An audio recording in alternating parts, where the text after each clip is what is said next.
Hello guys, कैसे हैं आप सभी। आज हम डिस्कस करने वाले हैं मार्केट सेगमेंटेशन। हम पढ़ रहे हैं एग्रीकल्चर मार्केटिंग। एग्रीकल्चर मार्केटिंग में ही एक टॉपिक है मार्केट सेगमेंटेशन।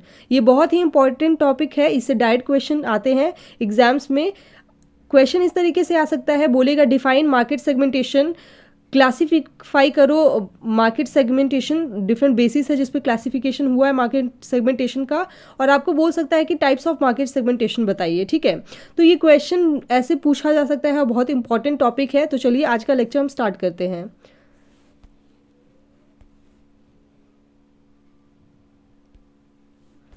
तो सबसे पहले हम मार्केट सेगमेंटेशन में हम देखेंगे डेफिनेशन क्या होता है मार्केट सेगमेंटेशन का। Market segmentation is a process of dividing the market of potential customers into different groups and segments on the basis of certain characteristics. Market segmentation का मतलब होता है, आपको सेगमेंटेशन नाम से ही पता चल रहा होगा, मतलब डिफरेंट डिफरेंट सेगमेंट्स में डिवाइड करना मार्केट को। ठीक है, तो मार्केट सेगमेंटेशन में हम क्या कर रहे हैं, जो भी हमारे कस्टमर है, पोटेंशियल कस्टमर्स जो है, उनको हम डिवाइड कर रहे हैं कुछ ग्रुप्स के बेसिस पे, सर्टेन कैरेक्टरिस्टिक्स के बेसिस पे, उसी को हम मार्केट सेगमेंटेशन कहते हैं। ठीक है, dividing the market on the basis of different needs and characteristics such as age, sex, income, education, occupation, इन सब के बेसिस पे हम मार्केट को क्लासीफाई करेंगे।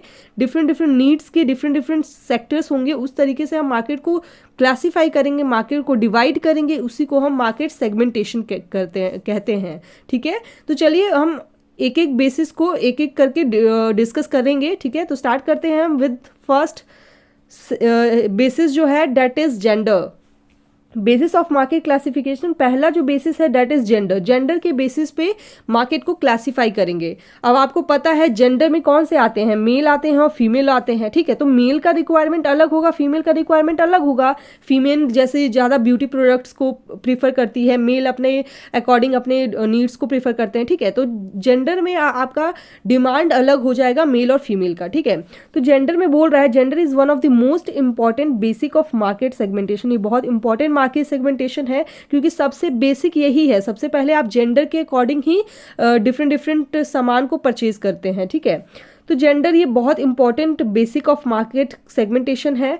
The interest, needs and wants of male and female differ at many level. बहुत सारे levels पे मेल और फीमेल का जो इंटरेस्ट है, उनका डिमांड है, उनका नीड्स है, वो डिफर करता है। ठीक है, this type of segmentation is usually seen in the case of cosmetics, clothing and jewellery industry. ठीक है, तो मेनली जो मार्केट सेगमेंटेशन में यूजुअली किस तरीके का सामान लोग प्रीफर करेंगे, जैसे कि अगर फीमेल है तो वो कॉस्मेटिक्स प्रोडक्ट्स को ज़्यादा यूज़ करेगी। क्लोथिंग मेल का अलग होता है, फीमेल का अलग होता है। फीमेल ज्वेलरी की तरफ ज़्यादा अट्रैक्ट होती हैं। ठीक है, तो वो क्या है, उनका नीड्स है, उनके अकॉर्डिंग वो मार्केट, उसके अकॉर्डिंग ही मार्केट को हम सेगमेंट में डिवाइड करते हैं। ठीक है, तो जेंडर के बेसिस पे हमारा ये मार्केट का सेगमेंटेशन होगा। ठीक है, बात करते हैं age group. Second is age group. Age group के अकॉर्डिंग भी मार्केट को सेगमेंट में डिवाइड किया जाता है। जैसे कि बच्चे हैं तो उनका अलग मार्केट होगा, जैसे किड्स वेयर अलग होता है ना, उसी तरीके से एडल्ट के लिए अलग होगा। तो उसी तरीके से segmenting market according to the age group of the consumer is a great strategy for personalised marketing. ठीक है, तो इनका क्या है, अकॉर्डिंग टू एज ग्रुप का के हिसाब से कंज्यूमर अलग अलग होते हैं, तो फिर यहाँ पे मार्केट को उसी तरीके से डिवाइड किया जाएगा। ठीक है, most of the product in the market are non universal to be used by all the age group. ठीक है, बहुत सारे मार्केट्स में होता है कि प्रोडक्ट रखा रहता है, अलग अलग डिवाइड नहीं रहता है, तो उसमें क्या होता है कि वो हर तरह के एज ग्रुप के लिए प्रीफर होता है। लेकिन आजकल जो है मार्केट्स वो जनरली डिवाइडेड आ रहे हैं। ठीक है, मार्केट क्या कर रहे हैं, किड्स वेयर का अलग कॉर्नर पे रहता है, एडल्ट का अलग रहता है, लेडीज वेयर अलग रहता है। ठीक है, तो उसी तरीके से ज़्यादातर जो प्रोडक्ट्स होते हैं मार्केट का वो नॉट यूनिवर्सल होते हैं, मतलब हर तरह के एज ग्रुप के लिए नहीं होते हैं। Hence segmenting the market according to the target age group. तो इसको क्या किया जाता है, फिर मार्केट को सेगमेंट किया जाता है अलग अलग टारगेट के एज ग्रुप्स के, अलग अलग एज ग्रुप्स के बेसिस पे अलग अलग मार्केट का क्लासिफिकेशन किया जाता है। ठीक है, नेक्स्ट हम बात करेंगे इनकम। ये बहुत इंपॉर्टेंट फैक्टर है, क्योंकि इनकम तो आप जानते ही हैं, जिनका इनकम कम है, जो लो वेजेस वाले इनकम, लो इनकम ग्रुप के जो लोग होते हैं, वो जाहिर सी बात है कि अलग जगह पे शॉपिंग करेंगे, अलग जगह पे अपना बाइंग और सेलिंग का प्रोसेस करेंगे। ठीक है, तो इनकम के बेसिस पे भी मार्केट को सेगमेंट में फॉर्म किया गया है। जैसे कि income decide the purchasing power. Income, अगर मान लो हाई इनकम ग्रुप के लोग हैं तो उनका परचेजिंग पावर, उनका नीड्स, उनका जो प्राइस होगा वो भी ज़्यादा हाई होगा, ठीक है। तो इनकम, जो हाई इनकम ग्रुप के हैं उनका परचेजिंग पावर हाई होगा, लो इनकम ग्रुप के हैं तो वो लोग लो परचेज करेंगे, उनको जो ज़्यादा ज़रूरत की चीज़ है वही वो लोग खरीदेंगे, ठीक है। तो इनकम जो डिसाइड करता है परचेजिंग पावर को टारगेट ऑडियंस का, ठीक है। It is also one of the key factor to decide whether the product as need, want और लग्जरी, ठीक है। अगर देखो मान लो कि जो लो इनकम ग्रुप के लोग हैं, जैसे कि मान लीजिए किसान है, तो किसान जो है वो अगर मान लो कुछ खरीदने जा रहा है तो वो देखेगा कि सबसे ज़्यादा मेरे लिए ज़रूरी क्या है, वो उसको खरीदेगा। लेकिन जो हाई इनकम ग्रुप के लोग होंगे वो जाके देखेंगे, अगर मार्केट में जाते हैं शॉपिंग करने जाते हैं तो वो लोग क्या करते हैं, जो ज़रूरत का चीज़ नहीं है वो भी वो लोग ले लेते हैं। लग्जरी वो लोग ज़्यादा, जो लग्जरी प्रोडक्ट होते हैं, जो ज़्यादा महंगे प्रोडक्ट होते हैं वो ज़्यादा प्रीफर करते हैं, ठीक है। तो वही बोल रहा है कि वो ये की फैक्टर है जो डिसाइड करता है कि वो प्रोडक्ट हमारा नीड है, मतलब उसका ज़रूरत है, या फिर उसको वो लग्जरी प्रोडक्ट है, ठीक है। Market usually segment the market in 3 different groups. तो यहाँ पे मार्केट को उस बेसिस पे 3 ग्रुप्स में डिवाइड किया गया है। हाई इनकम ग्रुप जो लग्जरी प्रोडक्ट जो परचेज करेंगे, जिनका इनकम हाई है। मिड इनकम ग्रुप जिसका जो बीच में है, जिनका इनकम ना ही ज़्यादा हाई है और ना ही ज़्यादा लो है, ठीक है, तो वो मिड इनकम ग्रुप में आएंगे। लो इनकम ग्रुप जिसमें जनरली फार्मर्स आते हैं जिनका इनकम बहुत ही कम है, ठीक है, तो वो हमारे लो इनकम ग्रुप में आते हैं। तो इनका परचेजिंग पावर जो होगा वो उसी हिसाब से डिफर करेगा और वो वैसा ही प्रोडक्ट्स को परचेज करेंगे, ठीक है। नेक्स्ट हम बात करते हैं प्लेस। प्लेस मतलब कि प्लेस के अकॉर्डिंग भी ऑडियंस टारगेट किए जाते हैं, उसके अकॉर्डिंग भी मार्केट को सेगमेंटेशन में डिवाइड किया जाता है। जैसे कि the place where the target audience lives affect and buying decision the most, ठीक है। मतलब कि डिफरेंट प्लेस पे डिफरेंट ऑडियंस को टारगेट किया जाता है। जैसे कि हम एग्जाम्पल से समझते हैं, a person living in on mountain hill have less number of demand for ice cream, ठीक है। मान लीजिए मैं आइसक्रीम का मार्केट है मेरा, ठीक है, तो आइसक्रीम का मार्केट है मेरा, तो अगर मैं हिली एरियाज़ में आइसक्रीम का मार्केट को खोलूंगी तो वहाँ पे क्या होगा, मेरा डिमांड कम रहेगा ना, मेरा परचेज ही नहीं होगा, क्योंकि वहाँ पे ऑलरेडी बहुत ठंडी है तो लोग वहाँ पे ज़्यादा आइसक्रीम को प्रीफर नहीं करेंगे, ठीक है। तो प्लेस के अकॉर्डिंग भी मार्केट को हम इस्टेब्लिश किया जाता है, मार्केट को सेगमेंट किया जाता है, ठीक है।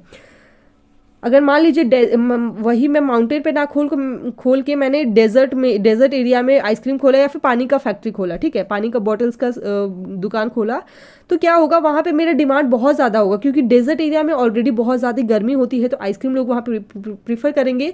पानी वहाँ पे ऑलरेडी कम है तो पानी लोग भी प्रीफर करेंगे, ठीक है। तो प्लेस के अकॉर्डिंग भी हमारा मार्केट का डिमांड और सेल घटता बढ़ता रहता है, ठीक है। तो मार्केट को उस बेसिस पे भी क्लासीफाई किया जाता है। नेक्स्ट है लाइफस्टाइल। लाइफस्टाइल के बेसिस पे भी हमारा मार्केट को सेगमेंटेशन किया गया है। Other than physical factor, marketers also segment the market on the basis of lifestyle. Lifestyle के बेसिस पे भी क्लासीफाई किया गया है। जैसे एग्जांपल से समझते हैं, lifestyle includes subsets like interest, hobbies, religion, values and other psychography factors which affect the decision marketing of the individual, ठीक है। तो जैसे कि लाइफस्टाइल, मान लीजिए मैं बहुत ज़्यादा लग्जरी से रह रही हूँ, मैं बहुत ज़्यादा अमीर हूँ तो लग्जरी लाइफ जीऊँगी, ठीक है। तो उस तरीके से लग्जरी लाइफ जीऊँगी तो उनका जो डिमांड होगा या फिर जो उनका तरीका होगा रहने का वो भी डिफरेंट होगा। उसी तरीके से मेरा अगर हॉबीज़ कुछ और है, किसी और का हॉबीज़ कुछ और है, तो वो भी अपने हॉबीज़ के अकॉर्डिंग ही मार्केट प्रीफर करेंगे, ठीक है। रिलीजन वाले भी मार्केट प्रीफर करते हैं। तो ये डिफरेंट लाइफस्टाइल के बेसिस पे कि हम कैसे रह रहे हैं, हमें क्या ज़रूरत है क्या नहीं, ठीक है, उसके बेसिस पे भी मार्केट को सेगमेंटेशन किया गया है, ठीक है। तो ये 5 जो क्लासिफिकेशन थे जिसके बेसिस पे मार्केट को सेगमेंटेशन किया जाता है, ये सारे थे, ठीक है। अब हम बात करेंगे टाइप्स ऑफ मार्केट सेगमेंटेशन। हमारा टॉपिक क्या है, टाइप्स ऑफ मार्केट सेगमेंटेशन। तो मेनली 4 तरह के मार्केट सेगमेंटेशन होते हैं, वन बाय वन हम डिस्कस करते हैं। पहला है जो डेमोग्राफिक सेगमेंटेशन। डेमोग्राफिक सेगमेंटेशन का क्या मतलब होता है कि इसमें जितना भी आप बेसिस पढ़े हैं ना क्लासिफिकेशन का, चाहे वो लाइफस्टाइल के बेसिस पे हो, इनकम के बेसिस पे हो, सेक्स के बेसिस पे हो, जेंडर के बेसिस पे हो, ये सारे जो क्लासिफिकेशन है वो आपका डेमोग्राफिक सेगमेंटेशन के अंदर आते हैं, ठीक है। Demographic segmentation divide the market on the basis of demographic variables like age, gender, marital status, family, size, income, religion, race, occupation, income, religion, nationality, etc. ठीक है, तो ये सारे के बेसिस पे डेमोग्राफिक सेगमेंटेशन होता है। ठीक है, तो जितना भी आप बेसिस पढ़े वो सारे यहाँ पे आ जाएंगे। ठीक है, this is one of the most common segmentation practice among the marketers. तो ये हमारा सबसे कॉमन सेगमेंटेशन हुआ है मार्केट का। ठीक है, यहाँ पे demographic segmentation is seen almost in every industry like automobiles, beauty products, mobile phones etcetera. तो आप जितना भी देख लीजिए कि लाइफस्टाइल के बेसिस पे हो या फिर सेक्स या जेंडर के बेसिस पे हो, ठीक है, या फिर आप इनकम के बेसिस पे हो, ये सारे जो इंडस्ट्रीज होते हैं ना, और जैसे कि ऑटोमोबाइल्स का हो गया या ब्यूटी प्रोडक्ट्स का हो गया, तो ये जेंडर के बेसिस पे आ जाएगा। मोबाइल फोन्स है तो ये हमारा इनकम के बेसिस पे आ जाएगा। ठीक है, हॉबीज़ के बेसिस पे भी आ सकता है। ऑटोमोबाइल्स हमारा ये भी इनकम के बेसिस पे आ सकता है। ब्यूटी प्रोडक्ट जो है वो जेंडर के बेसिस पे आ सकता है। तो ये सारे जो है ये सारे डेमोग्राफिक सेगमेंटेशन में ही आते हैं।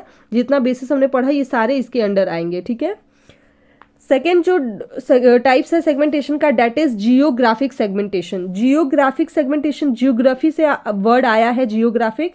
जियोग्राफी का मतलब होता है कि उस एरिया वो एरिया कैसा है। ठीक है, वहाँ का जियोग्राफी कैसा है, वहाँ का लोकेशन कैसा है, तो वो हमारा जियोग्राफिक सेगमेंटेशन होता है। Geographic segmentation divide market on the basis of geography. Geography के बेसिस पे ही इस मार्केट को डिवाइड किया गया है। एग्जाम्पल से समझते हैं। This type of market segmentation is important for the marketers as people belonging to different regions. यहाँ के अलग अलग रीजन्स के पीपल अलग अलग मार्केट में जाएंगे, वहाँ का मार्केट भी अलग होगा अलग अलग रीजन्स के। तो यहाँ पे इसको रीजन्स के बेसिस पे मार्केटर्स का डिवीजन हुआ है। ठीक है, जैसे एग्जाम्पल से समझिए। एग्जाम्पल यह है, water might be scarce in some region which inflates the demand for bottle water, but at the same time it might be abundance in other region where the demand for the same is very less। ठीक है, मान लीजिए water का example यहाँ पे दिया गया है। तो मान लीजिए कि जहाँ पे पानी का स्कार्सिटी है, ठीक है, पानी का अगर स्कार्सिटी है, वहाँ पे अगर मैं वाटर बॉटल का सेलिंग करूँगी तो वहाँ पे मेरा बहुत ज़्यादा डिमांड होगा। ठीक है, लेकिन मान लीजिए जहाँ पे बहुत ज़्यादा अमंडेड वाटर है, वाटर बहुत ज़्यादा है, अमंडेंस है वाटर का, तो वहाँ पे क्या होगा, वहाँ पे डिमांड मेरा बहुत कम होगा। तो वैसे ही अलग अलग जियोग्राफी के बेसिस पे अलग अलग डिमांड और आपका सेलिंग और बाइंग होगा। ठीक है, तो उसी को जियोग्राफिक सेगमेंटेशन कहते हैं। मतलब अलग अलग एरिया में अलग अलग चीज़ का डिमांड होता है।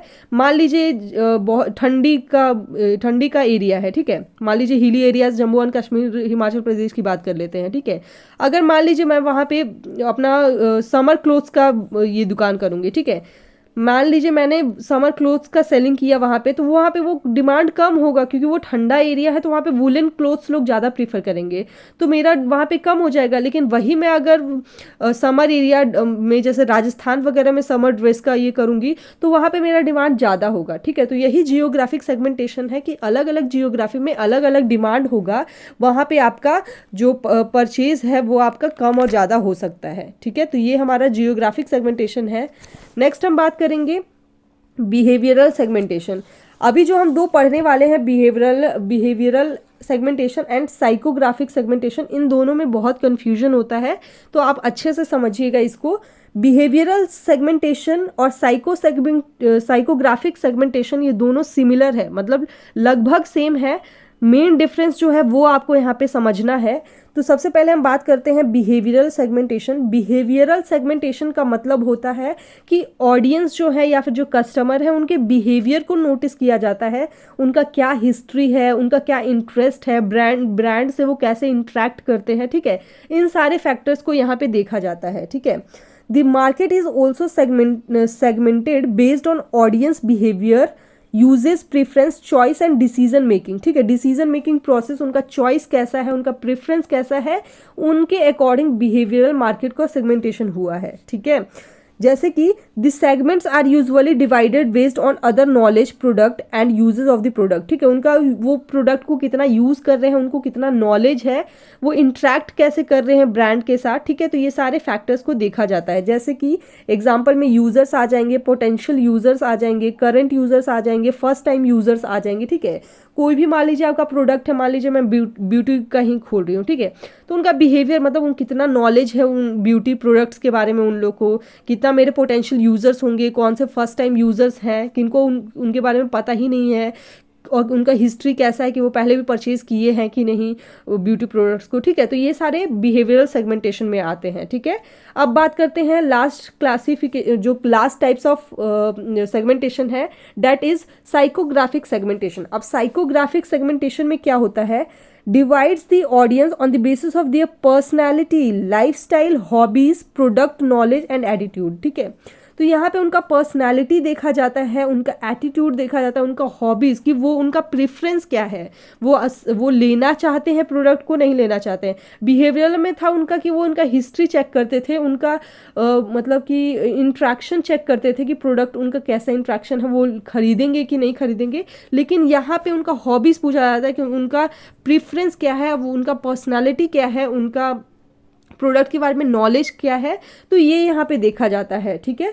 तो मेन डिफरेंस आप वहाँ पे याद रखिए कि वहाँ पे यूज़र्स आएंगे, ठीक है, हिस्ट्री देखा जाएगा वहाँ पे, और यहाँ पे पर्सनालिटी, प्रेफरेंस, हॉबीज़ देखा जाएगा, लाइफस्टाइल देखा जाएगा, एटीट्यूड देखा जाएगा, ठीक है। तो यही मेन डिफरेंस है आपका बिहेवियरल और साइकोग्राफिक सेगमेंटेशन में। इन दोनों में बहुत कन्फ्यूजन होता है, मैं बार बार बोल रही हूँ, इसलिए इसको अच्छे से पढ़िएगा। ये दोनों लगभग सबको सेम लगते हैं, लेकिन इन दोनों में डिफरेंस है, ठीक है। तो आज हमने पढ़ा सेगमेंटेशन क्या होता है, किस किस बेसिस पे मार्केट को सेगमेंटेशन में डिवाइड किया गया है, टाइप्स ऑफ मार्केट सेगमेंटेशन क्या होता है, ये हमने डिस्कस किया है। आज का टॉपिक बहुत इंपॉर्टेंट था, आई होप आप सबको समझ में आया होगा। आज के लिए इतना ही, मिलेंगे अगली टॉपिक के साथ अगली वीडियो में, ठीक है। Thanks for watching.